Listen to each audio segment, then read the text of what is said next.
Alexis. How are you? And welcome to UPFRONT. How are you ladies doing tonight? Good, great. We're doing awesome. Thank you so much, Ray, for having us. We really are No excited. problem. Thank you for being guests on the show. And so you all have this amazing new venture that you have started, the Magic Jones, and all of this really started as a result of the current crisis that we're experiencing right now. We're talking about COVID-19 and the coronavirus. And so, I've been lately on my show, I've been talking about the impact of the virus on the entertainment industry. So many actors, singers, entertainers are not working. Everything has been brought to a screeching halt. But you ladies have been so creative and just really generated this amazing idea of taking old children's stories and stories that we're so familiar with and really making them, sort of bringing them into 2020 and allowing them to be relatable to not just one particular culture, but to all cultures, if you will. So let's talk about that if we can. And Arin, I'm going to start with you since you're here in Atlanta. Alexis, I know you're out in LA, but I'm going to start with ATL first. Gotta start with ATL first. I'm a NOLA Peach. We're sisters, so we're originally from New Orleans.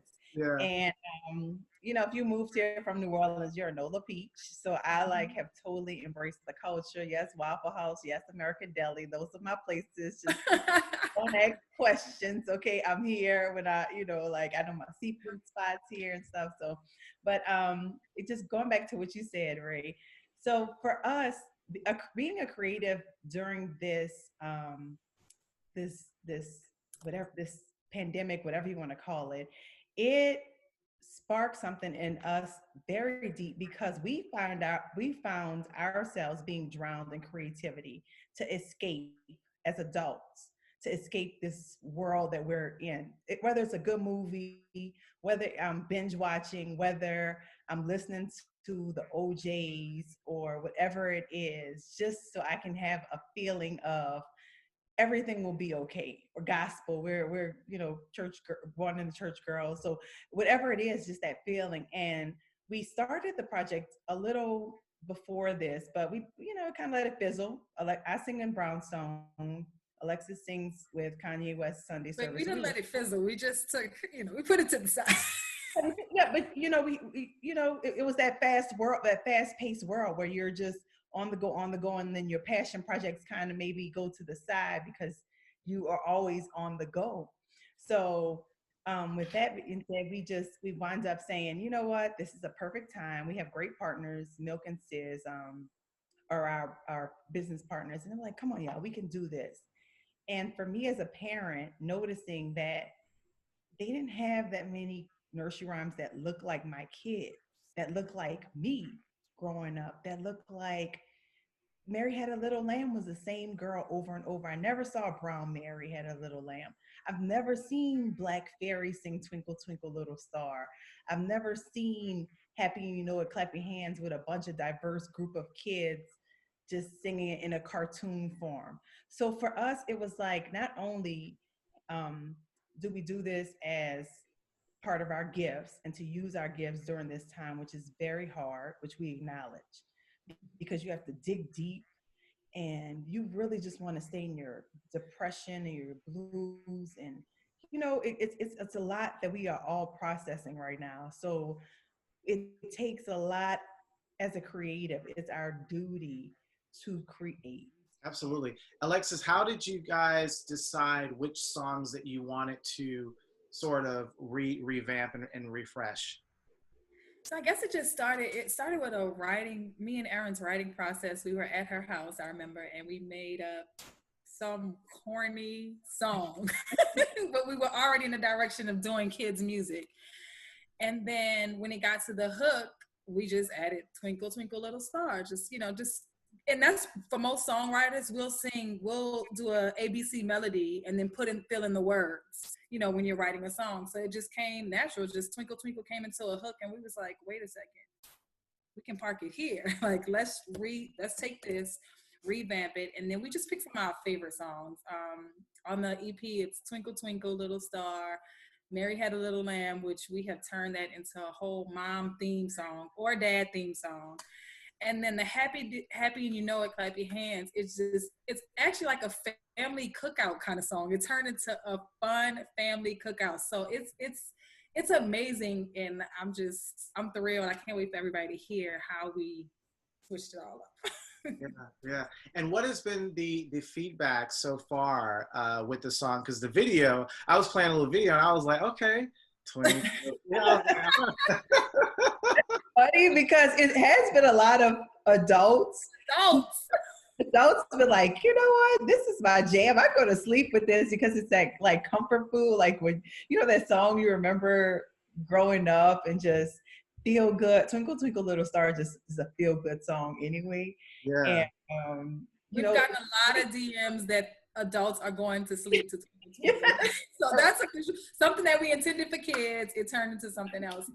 But the kids are, what we've seen and what people have posted, it is the most, I like literally probably shed a tear every day with these little Black girls. As soon as they see the fairies pop up, like we have videos and they're like, oh, that's me. That's me. That's me. That's me. And they'll say it like, that's me. So that feeling, that fulfilling feeling is just worth it all. Like, amazing. And so both you ladies have been in the entertainment industry for quite some time. So this idea of now being in control, if you will, of being able to put positive images of African-American women in cartoons, in nursery rhymes, in music, how does that make you feel? Because that hasn't always been the case, I should say. And we can start with you, Arin. Right. For us, it was a strong intent behind making beautiful Black, brown, multicolored children of every shade, of every kind of hairstyle. And it was funny because when we would go back with the artists and they would draw us like moms that we were like, I don't see myself in, I don't see my cousin, I don't see my next door neighbor. That don't look good. Like, no, if we wear a bush, there's not gonna be no bush that looks like that. Like, this is how we would wear a bush. This is how we wear our natural hair. This is how we wear long pigtails. So it was a real strong intent to make sure that it was representative of us as a people, us as artists and moms and wives, and, you know, just not just anything that we just like, oh, this is okay. Nothing was just okay. We had to make sure that it felt good, and that you would see I see beautiful Disney princesses all the time, all of them. So why can't our brown fairies be beautiful little brown fairies? And then, you know, girls of all ethnicities be accepting of those girls and see themselves in those fairies. Absolutely. Alexis, did you want to add something to that as well? No, Arin definitely, she covered that. And so what is the hope? Because COVID-19 is not going to always, well, let me go back. We're not going to always be in a pandemic situation. I do believe that COVID-19 is going to be here, much like a cold or a flu. But what is your hope for Magic Jones beyond COVID-19? And maybe Alexis, you can tell us where you all want to be once this is over. Well, originally it was, okay, we're going to put out this EP and then we're going to tour and, you know, all these great plans that we had for Magic Jones. And then, of course, it came to a halt. But after, I would love to pick up with the plans that we had and take this on the road, go to different schools, go to different nurseries, meet the kids, bring the fairies out. We're going to have fairies. We're going to have fairy parties. We want to be everywhere. We want to be the Black Walt Disney girl. It's like, you know what I mean? Yeah. If I could have a theme park and create it, I would love to have that as well, a fairy theme park. So we want to go all the way to the top with it. Now you mentioned and you showed the ears and the wings and wanting to kind of, you know, take things to the next level. What are, I guess, the immediate plans for Magic Jones? Are we going to get more videos with the songs? Are we going to have a full album? What's next? Yes. So next we definitely have the album is already done, and videos. It's a video with each song. So you won't just have one video that you're looking at. You'll have the whole entire album. and all of these brown, beautiful characters. And it's just, they're just so cute. Like, we love our characters. And I think that's really a good sign in being a creative, that you actually love the creation. So we like feel a certain sense of responsibility to our characters and to our newfound small fans to keep everything going. And now, especially when you see, like Alexis said earlier, when you see little kids saying, "Oh my gosh, that's me, that's you," like talking to this. So we now have a responsibility to keep this going, because I'm not disappointing no 4-year-old. I got to answer to a lot of people.